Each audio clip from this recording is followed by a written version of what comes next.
I am so excited about the Social Distance Book Fest. I've been part of the team organising the whole thing. 25th of April, it's an all-day event. We've now got 18 panels, we've got 80 authors. We have signings and giveaways and fandom meetups and just such an amazing selection of panels. This tag is an original created by Bethany, who created the whole Social Distance Book Fest. And yeah, let's get on with the tag. So all of these tag questions are based on some of the panels we have. There are 12 questions in total, and so we can't cover all of the panels, but the important thing that you need to know is that I am hosting a panel here on this channel, so you're going to want to subscribe and hit that bell so that you get notified. It is going to be live here on the 25th of April. I have 5 amazing authors who I get to sit and chat to for an hour, ask them my questions, ask them your questions, and all the information about that you need to know. I will leave a link to our website. Follow us on Instagram, follow us on Twitter. We're sharing new information, new authors, new books, new panels every single day. So all that information you need is coming at you, but panel here on this channel, very excited. So question number 1, world building in speculative fiction and historical suspense, which is one of our panels. Share a book with great world building. Now, you know, if you've been following this channel for a little while, that I am not a big fantasy reader. So in terms of world building, I love when my authors take me away to individual places, and especially places where I can recognize parts of them. So I want to highlight Miranda Dickinson, who is going to be on one of the panels, which is very exciting as well. She has a YouTube here, so I'll leave that linked in the description, so you know she's going to be awesome on camera in this panel. And this is her Take a Look at Me Now, which has just had an amazing cover remodel makeover, and if you now order the new cover of Take a Look at Me Now, it actually has the first 2 chapters of her book that's coming out in September. But the thing that Miranda does for me really well is creates these amazingly welcoming real worlds for me to jump into. This one is set in San Francisco. She has 2 that are set in New York, one that's set down in Cornwall, one that begins in St. Pancras Station, and I just feel like I am there with her and I'm there with her characters. But the best thing about her books is how welcome you feel as a reader into those worlds. You feel like the characters are your family and are your friends and are welcoming you in, and I think we can all need a little bit of that right now. So Miranda Dickinson is who I'm highlighting here, and as I say, she will be on one of our panels, which is very exciting. Then question number 2 is tackling consent, gender and toxic masculinity in romance, which is actually the panel that Miranda is on. Now, you know I love this in my rom-coms, in my commercial women's fiction, but I recently read a young adult novel that deals with this really well, and this is Rules for Being a Girl by Candice Bushnell and Katie Cotugno, and this specifically deals with consent and toxic masculinity, and how there are different rules for different genders. This is about Marin and her relationship with her teacher, and the rules for uniform and the way she is treated in school because she is a girl and not a boy. And it just delves into that so well, while still giving us an amazing young adult senior year story. And so that's the book that I want to highlight for that question. Then question number 3, so you want to start a Booktube channel, offer one piece of advice to aspiring booktubers. So obviously I haven't had my channel that long. I've been talking about books on the internet for more than 7 years now, but I've only been talking about books on YouTube for the past like 3.5 years. And one thing that I found is that I am more excited about a video if it's something that I'm really passionate about talking about. Like, you know, I look forward to filming book hauls because I get excited about sharing new books with you. TBRs and wrap-ups I like to film because I like to keep myself accountable, and they're kind of like staples of Booktube, and they're things that people can start with. But the things that I get really excited about and therefore come across in my video even more on my book versus movie videos.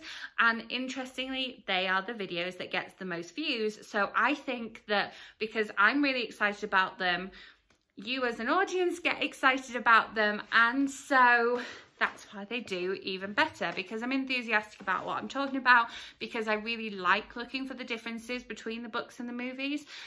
So my advice would be to find something that you're excited about, find something that is kind of almost like uniquely you. I know book versus movie isn't uniquely me, but it's something that I really like to talk about, and I like watching a lot of movies and I like reading a lot of books, and so the two really go hand in hand. And so finding something that you're passionate about and finding something that you like to make videos about, your videos will come across as more enthusiastic. You'll be more enthusiastic about making them, so you'll probably make more of them, and then your kind of job as a creator is slightly easier. So yeah, let me know in the comments, if you are a booktuber, what you would recommend for this tip. Let's get a little tip train going down in the comments. I'd be really interested to hear what other people have to say about this one. Then from Boys in Outer Space to Magical Girls and Guillotines, queer voices in science fiction and fantasy, share a favourite sci-fi or fantasy book with queer representation. I really don't have an answer for this one because I don't read a lot of sci-fi or fantasy, if any, so I'm going to skip that question, but wanted to share it with you because that is another one of our panels, so get excited about it. Question number 5, beyond Stephen King, New Frontiers in Horror share a creepy book written by a woman, a person of colour, or someone in the LGBTQIA+ community, and so I am going to share with you Sleep by C.L. Taylor, because this one was super creepy, and C.L. Taylor will be on one of our panels at the Social Distance Book Festival as well. I'm not going to say an awful lot about this one because I have a standalone review of this one, so I will leave it linked up there and you can go and watch to hear my thoughts on this amazing thriller. C.L. Taylor's Strangers also just came out and I loved that one too. I don't have a physical copy, which is why I chose to give you Sleep, but I will also leave my link to Strangers linked up above as well, because I absolutely loved that one too. I love C.L. Taylor's writing, but this was definitely the creepiest one. Then question number 6, fierce femmes standing your ground share a book with a fierce female protagonist. I love reading about strong women, and it's a theme in books that I pick up and books that I enjoy and books that I talk about here, and so this is really hard to narrow it down to one. However, I decided to pick an author who writes strong women, but strong women who are older as well, and so I picked Millie Johnson as an author. I do have, again, a standalone review of Millie Johnson's latest novel, My One True North. I'll link that up above for you, but this is her quick read novel, which also came out this year, and this is The Little Dreams of Lara Cliff, and Lara Cliff is definitely a strong female lead, but Millie Johnson writes a lot about women who either are kind of in rubbish relationships and escape them for a bit of kind of second chance love, or they've been divorced and they're not very trusting of people and they're now finding love again. They're ready to start their own businesses, they're ready to go off and take over the world, and all of her female characters might not start off the novel as strong, but she gives them a voice and she gives them a platform, and they do amazing things in their books, and so I wanted to highlight Millie Johnson because she's got some unexpected strong women in her books, and I love reading her novels because of her strong characters. Then moving on, question number 7, navigating Latinx identity in fantasy. Share a book with it says share a fantasy book with Latinx representation. Again, we're going back to the fact that I don't really read fantasy, so I'm sharing a book with Latinx representation for one of the authors that I get to interview. This train is being held by Ismay Williams. This one is, I borrowed from the library, and I also listened to this one on audiobook, and this one is Alex is a baseball player, a great one. His pappy is pushing him to go pro, but Alex wants to be a poet. Amazing. Not that Pappy would understand or allow that. Issa is a dancer. She'd love to go pro if only her Havana-born mom weren't dead set against it. Just like she's dead set against her daughter falling for a Latino. And Issa's privileged private school life with her dad losing his job and her older brother struggling with mental illness is falling apart. Not that she'd ever tell that to Alex. You're going to want to read this book and you're going to want to come and see Ismail Williams chatting to me just based on that synopsis. So this is my answer for that question. And I did love this book, and it's set in New York, and it's like a West Side Story retelling. Just, it's a good one. Then we have Family, Friendship and Determination in Middle Grade Fiction. Share a middle grade book with great family or friend group. And I am sharing this series by Lindsay Kelk. This is Cinders and Sparks. This is the third book in the series, Goblins and Gold. The first two books are the pink and orange ones right there. And this has a lovely, lovely male-female friendship in that just grows and changes and is beautiful over the course of the series. It's a really different Cinderella retelling. They are really funny books because Lindsay Kelk is just so funny, and they have some gorgeous illustrations in them as well. I read the first two on Kindle, but I was lucky enough to order a paperback copy of the third book in the series, and I just love this series. So my middle grade recommendation is definitely Lindsay Kelk's middle grade series, Cinders and Sparks. I love it so much, and I like the friendship as well. Now Siri's interrupting us. New voices in YA panels share an upcoming release that you can't wait to get your hands on. Now this isn't a young adult new release. I do have some new releases that I'm excited about, but I arranged a whole readathon based around this new release, so you know that this is probably my most anticipated new release, if not of the year, of the first half of the year. And this is The Minute I Saw You by Paige Toon. This one comes out in May in ebook and audiobook. I believe the paperback's been pushed back to June, but don't quote me on that, and it might have changed by now anyway, because everything's changing so fast with publication dates. So everything's changeable and we just have to bear with everybody. But I am rereading all of Paige Toon's back catalogue, one a week. I will leave my video announcement of that linked up above in case you have missed it.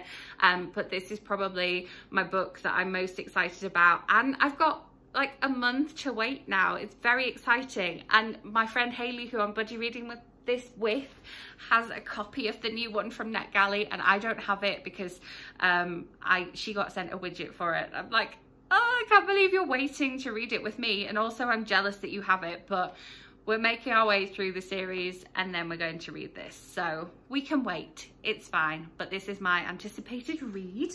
Very excited about that one. Then we have From Sherlock Holmes to Veronica Mars, variations in the mystery/thriller genre. Share a favorite mystery or thriller.